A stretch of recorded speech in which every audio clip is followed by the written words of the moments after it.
বলবে? বলার তো আর বাকি বিশেষ কিছু নেই, মানে আমার আগে যারা কথা বলেছেন তারা এত সুন্দরভাবে বলে দিয়েছেন, আমার আর আলাদা করে বলার কিছু নেই। আমি বসেই বলছি, আমি আর যাই হোক, তো যেটা বলার, আমি প্রত্যেক বছরই পুরী আসি, আর আসি সুদীপ্তদার সঙ্গে। সুদীপ্তদা হচ্ছে আমার সিনিয়র কলিগ, মানে আমরা একই সঙ্গে একই ট্রেনে অনেকদিন ডেলি প্যাসেঞ্জারি করেছি, সেই সূত্রে আলাপ।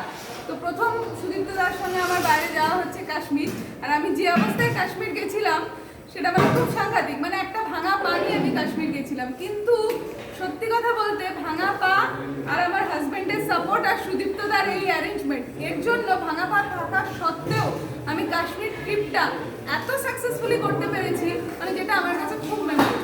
কিছু হিন্ড্রেন্স ছিল, আমি সব জায়গায় হয়তো যেতে পারিনি, তবুও আমার কোনো প্রবলেম হয়নি, all because of their support. মানে এত সাপোর্ট আমি পেয়েছি ওনাদের কাছ থেকে।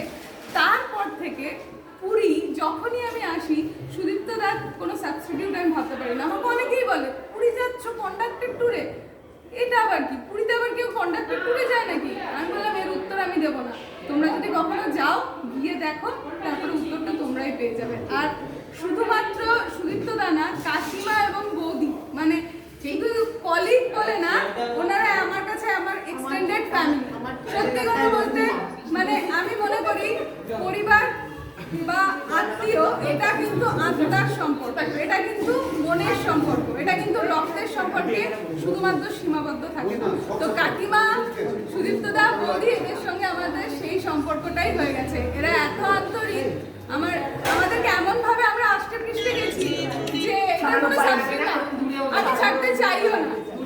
এইটুখানিই বলবার, আর কিছু বলবো না।